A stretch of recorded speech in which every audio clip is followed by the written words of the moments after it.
Hai semua. Okey, so assalamualaikum. Untuk topik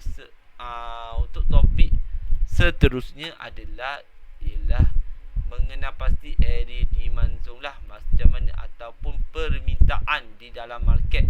Okey, so dekat sini Pak nak cerita lebih sedikit lah yang contoh macam mana kita nak tahu demand zone ni macam mana lah. Okey, dalam for example lah, kalau kita tengok seharian kita sekarang ni, kita nampak permintaan kata minyak masak, permintaan daripada ayam mentah dah naik. Sebab apa? Sebabnya barang sudah semakin sedikit, so barang akan automatik akan naik. So benda benda yang sedikit tu, yang limited ni, automatik akan jadi demand. Daripada demand akan jadi permintaan lah daripada orang. So orang akan berebut-rebut untuk dapatkan barang tu. So dia automatik akan harga akan naik sendiri. So dekat sini Pak nak cerita, di dalam market pun benda yang sama berlaku. Sebab apa? Benda tu naik disebabkan oleh, okey, kalau for example lah, kalau korang tengok USD JPY, USD, currency USD JPY. Okey, USD JPY kalau korang perasan, kenapa dia naik? Okey. Sebabnya ekonomi USD sangat strong daripada JPY. Tu yang menyebabkan apa panggil apa ni? Kenaikan harga currency USD ni sangat strong, akan naik. Okey. So dekat sini, okey, ini adalah kita dalam untuk apa ni, demand zone ni, korang kena ingat satu. Untuk demand zone, korang patut mengambil position sebagai buy sahaja.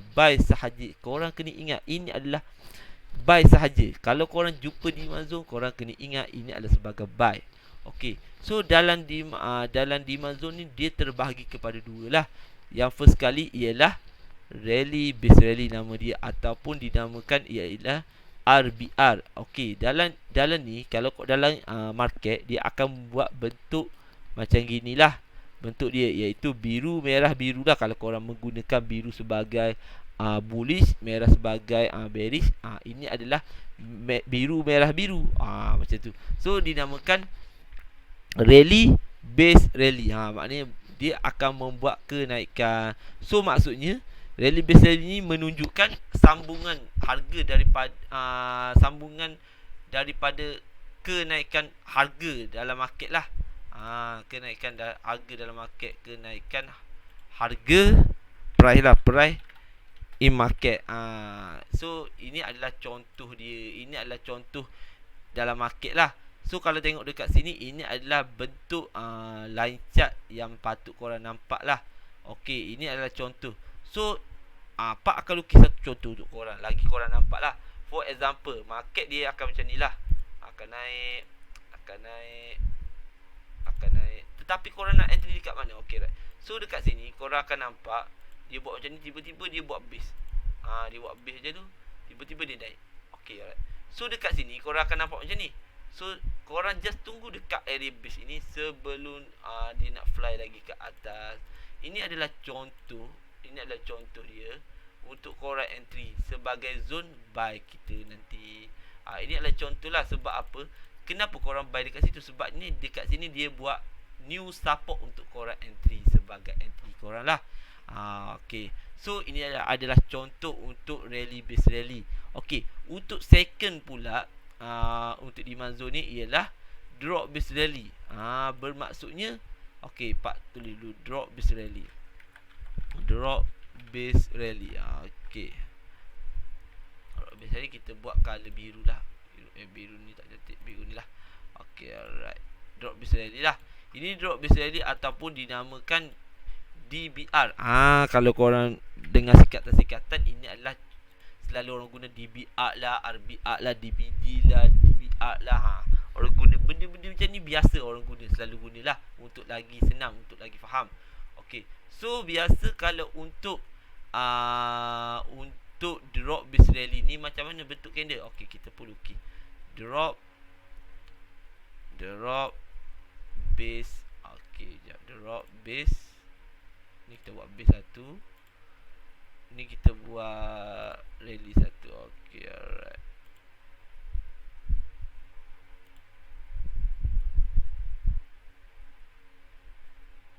Okey. Alright, ini adalah contoh dia. Ini adalah contoh daripada okey, alright. Kita buat color dia dulu merah.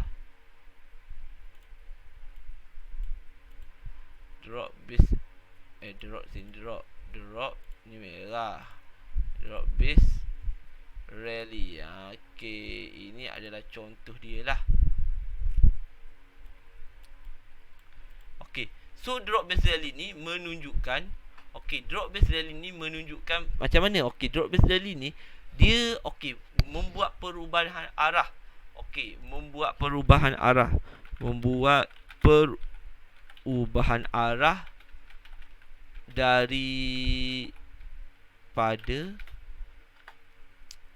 penurunan kepada kenaikan lah. Okey, so ini adalah contoh simple lah daripada Pak. Okey, alright. So kalau contoh yang senang difaham, kalau bentuk candle macam ni lah.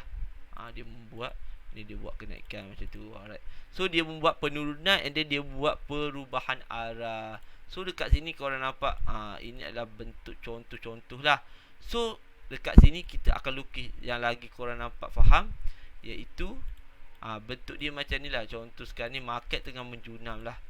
Kalau korang nampak menjunam, tiba-tiba dia pun buat satu base kat sini. Dia buat base, so dia fly.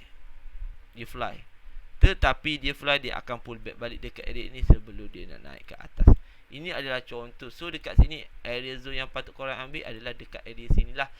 Area support juga. Benda sama. Sebab apa dia buat support?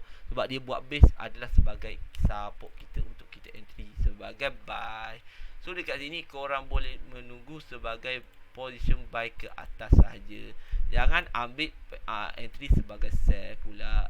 Ini adalah contoh daripada Pak untuk drop RBR dengan DBR. Okey. So jom kita tengok dekat area chart macam mana dekat area chart yang Pak cerita ni. Okey, so dekat sini kita tengok, kita akan cari ni dekat GBP AUD juga kita masuk di time frame H4 lah. Okey, so dekat sini kita tengok. Okey, kalau kita cari untuk mula-mula apa ni? RBR, rally base rally. Okey, kalau kita tengok dekat sini, okey, dekat mana area RBR dia? Okey, so kita tengok dekat sini. Dia sudah membuat kenaikan harga. So dia dekat sini, kalau korang nampak, yang Pak nampak dekat sini, Pak akan bulatkan satu benda kat sini. Okey, alright. So korang nampak dekat sini, ini adalah bentuk RBR lah. RBR kita, RBR yang selalu digunakan ataupun dinamakan iaitu rally base rally. Okey. So kalau korang nampak bentuk macam ni, so korang boleh tunggu sebabnya dia dah buat area support yang baru dekat sini. So dekat sini pun kita dah ada satu confirmation. Sebab apa? Dia akan buat satu base and then dia akan naik and then dia akan pull back balik dekat di sini sebelum dia nak ke atas kembali. Ini adalah contoh dia, area untuk kita entry sebagai buy. So ini adalah contoh dia untuk RBR lah. Sebabnya dia membuat continuous harga kenaikan ke atas. Okey, kalau untuk apa ni? DBR. Okey, DBR ialah contoh dia. Korang boleh tengok dekat sini DBR. Okey, contoh sekarang ni harga tengah menurun, tiba-tiba dia membuat perubahan arah. For example, dia lagi senang nampak lah dekat sini. Kalau korang nampak drop base rally, drop base rally bermaksudnya dekat sini korang pun nampak dia turun tiba-tiba and then dia pun buat satu base sebelum dia naik. Macam yang ni pun boleh jadi. Macam ni pun contoh juga, benda yang sama, benda banyak yang sama. So kalau nak nampak cantik, yang ni lah nampak cantik. Ini adalah contoh yang sangat cantik. Sebab apa? Kalau korang nampak sini, dia buat drop base rally. Nampak? So dekat sini, so korang nampak drop base rally dekat sini. Kalau korang tengok dekat-dekat, ini adalah yang sangat cantik sebab dia dah turun and then dia buat fly. Ini adalah contoh dia. Ini adalah drop base rally ataupun dinamakan DBR lah.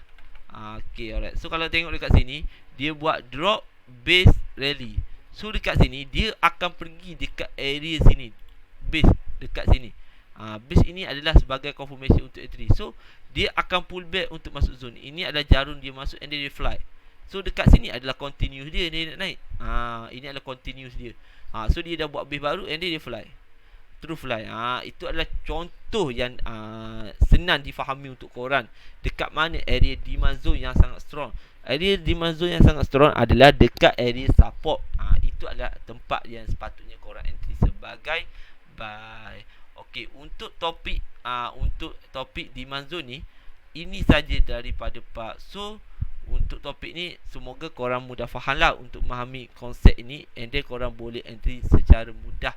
Okay, so Assalamualaikum untuk topik ini.